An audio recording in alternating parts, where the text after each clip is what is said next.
Jumpa lagi dalam materi kuliah Hukum Transaksi Perdagangan dengan kajian mengenai safeguard. Jadi safeguard dalam terjemahnya adalah tindakan pengamanan.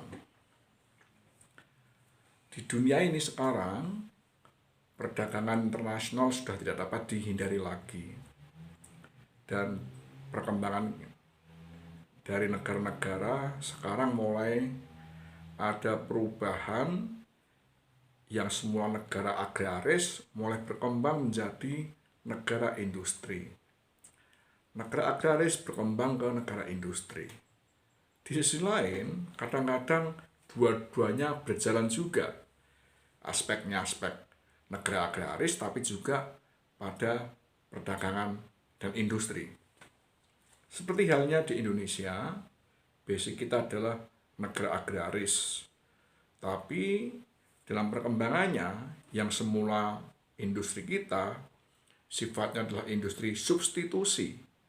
Kita punya industri, tapi industri itu tujuan utamanya adalah substitusi, mengganti produk barang impor. Yang tujuannya sebenarnya apa? Mengurangi beban impor bagi negara.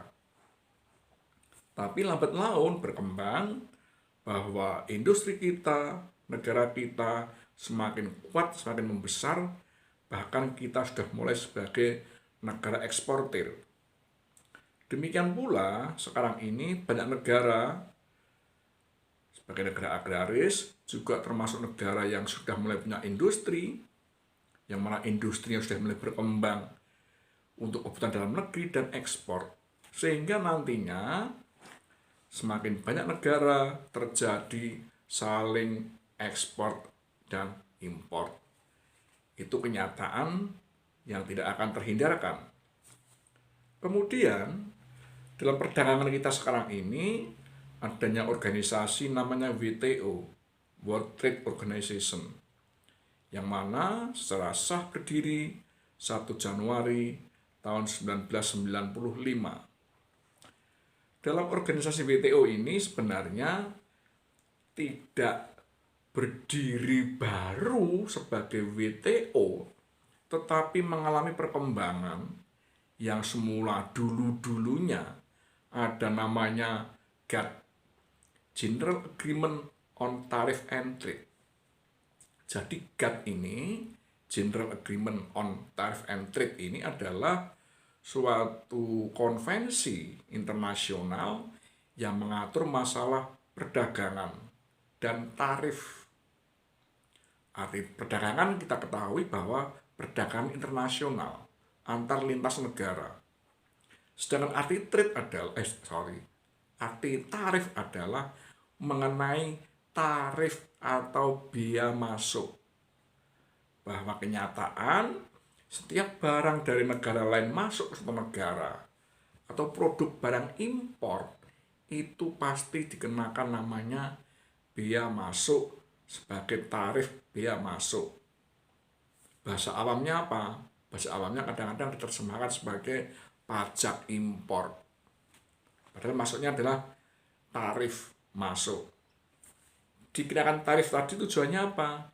Dikenakan tarif tujuannya satu sebenarnya, untuk melindungi industri dalam negeri, untuk melindungi produk-produk agraris dalam negeri.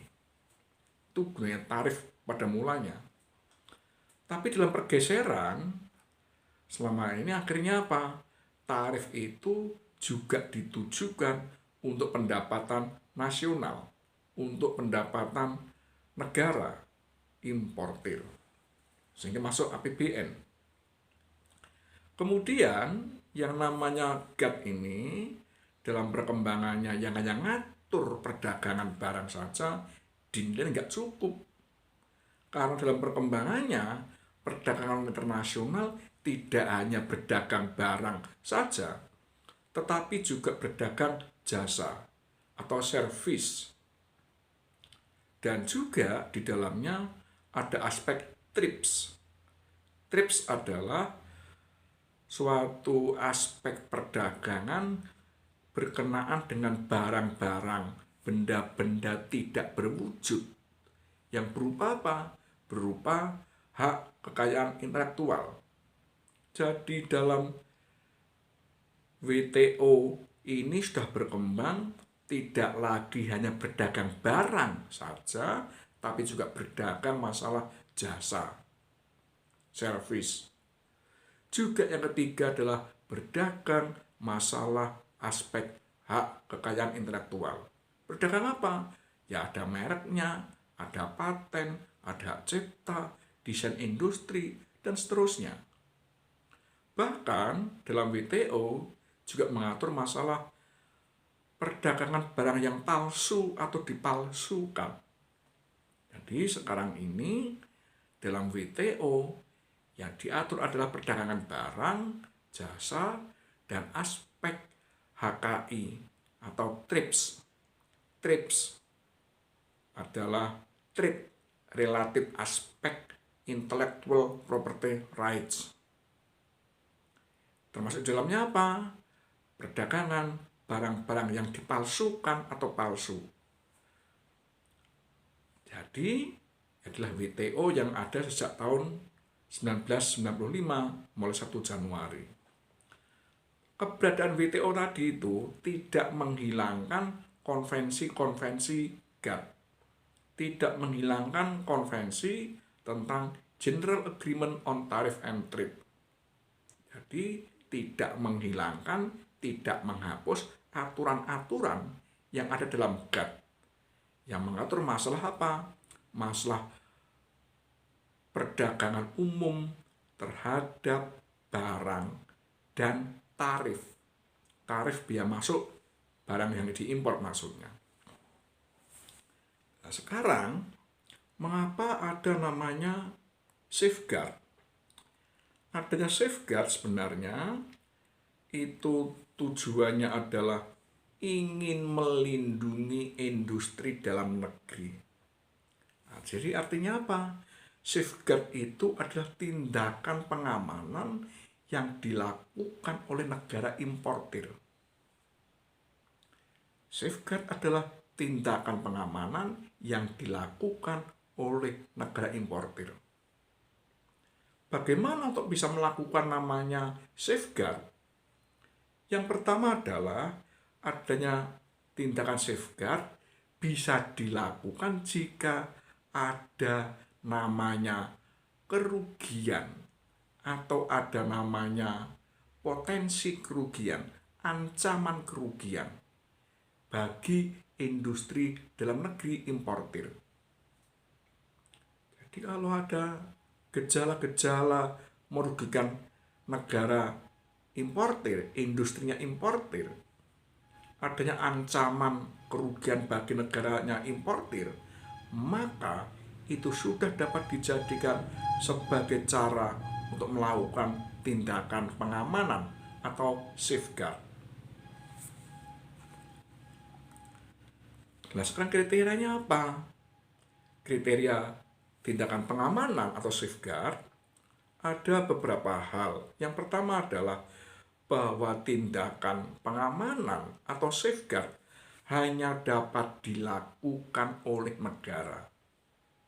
Jadi, industri dalam negeri yang terancam rugi atau yang kerugian tadi itu tidak bisa melakukan tindakan. Yang melakukan tindakan adalah pemerintah, institusi negara, pemerintah. Sehingga apa? Sehingga tiap-tiap negara harus membentuk badan yang menangani masalah terjadinya kerugian, ancaman kerugian industri dalam negeri. Itu yang pertama. Yang kedua, bahwa kerugian tersebut kerugian yang nyata. Kerugian yang nyata. Artinya apa? Memang sudah ada kerugian. Bisa dibuktikan dengan cara apa? Misalnya, dibuktikan dengan adanya perusahaan-perusahaan industri dalam negeri, pelaku usaha dalam negeri, sudah mulai berkurang kapasitas produksinya. Jam kerja mulai dikurangi. terjadi PHK misalnya, terjadi penutupan industri atau pabriknya. Ini kerugian. Tapi yang namanya potensi kerugian adalah bahwa terjadinya kenaikan impor tersebut akan berakibat berkurangnya kapasitas. Tidak mampu lagi industri untuk berusaha secara penuh. Atau kapasitas produksinya sudah nggak optimal lagi. Jadi ini adanya kerugian maupun ancaman kerugian. Kalau kerugian sudah nyata ada, tapi kalau ancaman ada kecenderungan nantinya akan berakibat merugikan industri dalam negeri. Yang ketiga, bahwa sebenarnya tindakan pengamanan tadi itu tujuannya adalah melindungi industri dalam negeri. Industri saja tidak, tetapi juga melindungi tenaga kerja, melindungi pegawai-pegawainya, melindungi buruh-buruhnya.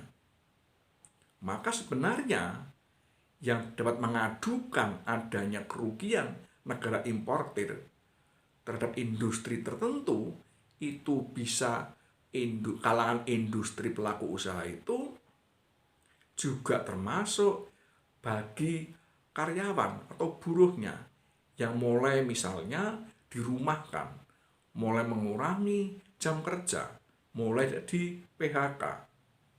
Ini sudah bisa dilakukan pengajuan tindakan pengamanan.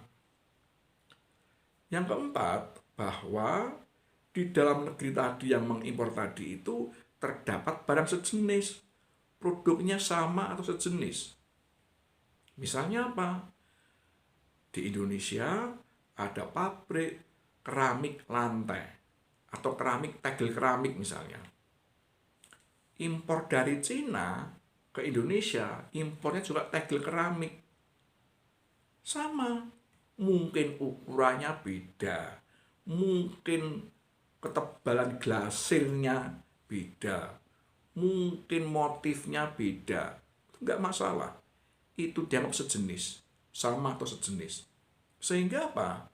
Industri dalam negeri lantai keramik tadi itu terancam oleh adanya kenaikan impor yang terus-menerus, kecenderungan naik terus, yang mana barang impor di dalam negeri tersebut berakibat mengurangi kapasitas produksi industri lantai keramik di Indonesia.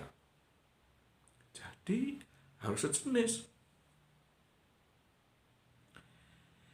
Yang keempat, terdapat barang yang secara langsung bersaing. Tegel keramik Indonesia bersaing dengan tegel keramik Cina. Itu bersaing. Maka ini adalah adanya kriteria untuk dapat dilakukannya tindakan pengamanan atau safeguard. Nah, sekarang dasar hukumnya hingga sekarang bahwa ketentuan dalam GATT ketentuan dalam General Agreement on Tariff and Trade tetap berlaku hingga sekarang, khususnya artikel 19 yang menyatakan bahwa ketentuan perjanjian GATT tersebut tentang safeguard dapat diberlakukan, masih berlaku dalam WTO. Kemudian adanya Kepres Keputusan Presiden nomor 84 tahun 2002 tentang tindakan pengamanan industri dalam negeri dari akibat lonjakan impor. Jadi setiap kali terjadi lonjakan impor ke dalam negeri, adanya potensi kerugian atau ancaman kerugian atau bahkan sudah kerugian, maka itu tanda-tanda bisa memenuhi kriteria dapat diterapkannya safeguard. Dasar hukum yang ketiga adalah Peraturan Menteri Perdagangan nomor 37 tahun 2008. Jadi pengaturan safeguard itu adalah kewenangan Kementerian Perdagangan. Tetapi Menteri Perdagangan tidak tidak mengusut sendiri, tidak melakukan penyelidikan sendiri, tapi dilakukan oleh badan non-departemen yang secara teknis di bawah Kementerian Perdagangan. Non-kementerian, tapi secara teknis di bawah Kementerian Perdagangan sebagai lembaga yang akan menangani terhadap adanya ancaman perdagangan, ancaman kerugian yang menimpa industri dalam negeri Indonesia ini. Nah, sekarang pengaturan safeguard, tadi saya katakan bahwa sejak awal sebelum adanya WTO pun aturan tentang GATT ini yang khusus mengatur safeguard tetap berlaku. Jadi sebenarnya pengaturan safeguard ini sejak adanya GATT hingga sekarang tetap berlaku.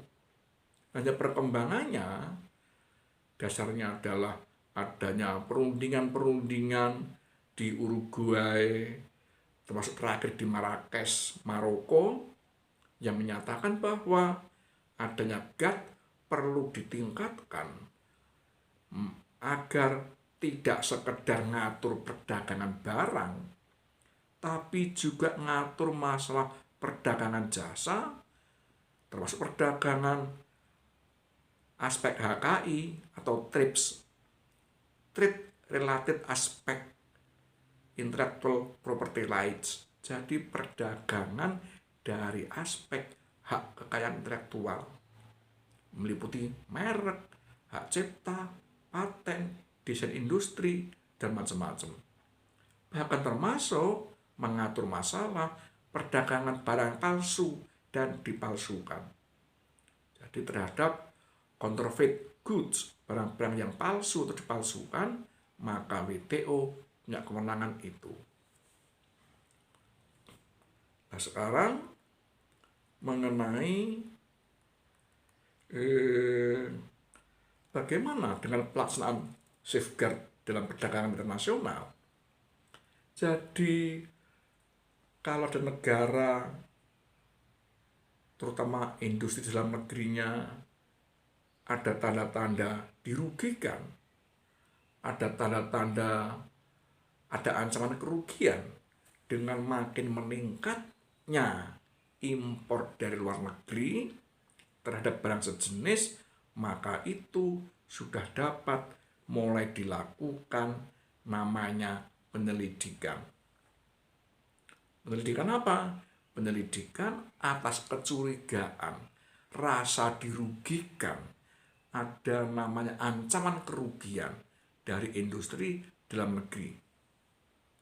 Apakah ini berlaku di Indonesia? Tidak. Sekarang ini Indonesia juga sudah banyak melakukan ekspor. Contohnya apa? Indonesia termasuk eksportir yang besar terhadap kertas dan produk kertas. Indonesia adalah eksportir ban yang sangat disegani di luar negeri. Ban mobil, ban bus, ban truk. Termasuk apa? Indonesia adalah eksportir kaca. Kaca untuk bangunan. Kita eksportir. Bahkan Indonesia juga eksportir makanan. Contohnya apa? Contohnya adalah pada produk PT Mayora Indah. Produk PT Mayora Indah itu hampir 40% adalah ekspor. Ini luar biasa Mayora Indah ini. Dan ekspor ke Filipina ternyata ada kecenderungan naik terus. Maka negara Filipina menyatakan bahwa pelaku usaha makanan di Filipina mulai menderita kerugian ataupun ancaman kerugian. Karena apa? naiknya impor dari produk Mayora Indah. Dengan demikian apa? Adanya ancaman kerugian atau kerugian ini, produsen makanan yang sama atau sejenis dengan miliknya Mayora Indah dapat mengadukan. Mengadukan apa? Kami mulai menderita kerugian. Kami merasa adanya ancaman kerugian. Maka industri di Filipina mengadukan ke badan atau lembaga yang mengurusi safeguard, yang melindungi pengamanan perdagangan dalam negerinya Filipina. Begitu juga Indonesia pernah mengalami adanya ancaman dari Turki. Dinyatakan bahwa Turki, industri ban sudah rugi. Ancaman kerugian, karena apa? Masuknya ban dari Indonesia ke Turki. Ini contoh bahwa tidak hanya Indonesia merasa dirugikan, ancaman kerugian dari impor yang naik terus-menerus, tetapi negara kita pun juga dituduh telah melakukan ekspor yang terus-menerus naik di negara lain yang merugikan industri mereka. Ada ancaman kerugian bagi industri mereka.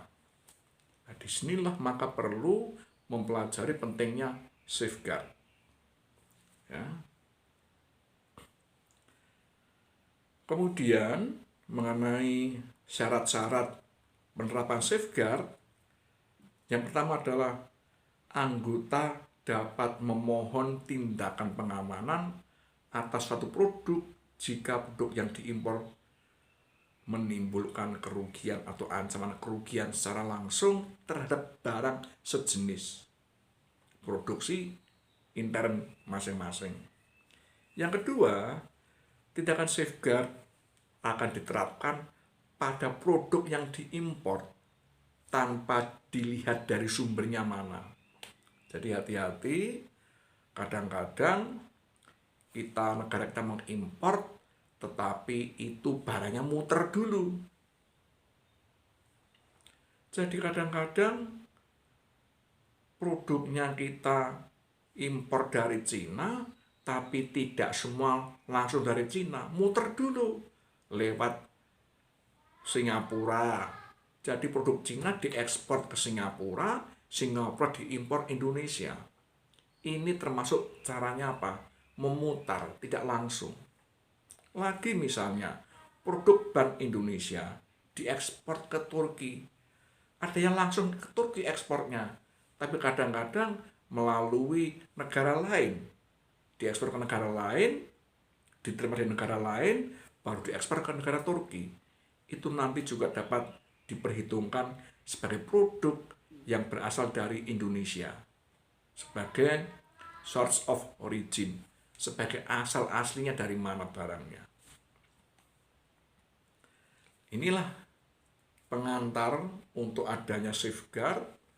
Nanti akan dilanjutkan materi selanjutnya tentang materi safeguard yang seperti apa, bagaimana mekanismenya, bagaimana pengaturannya. Saya kira cukup. Ini materi pengantar untuk safeguard. Terima kasih atas perhatiannya.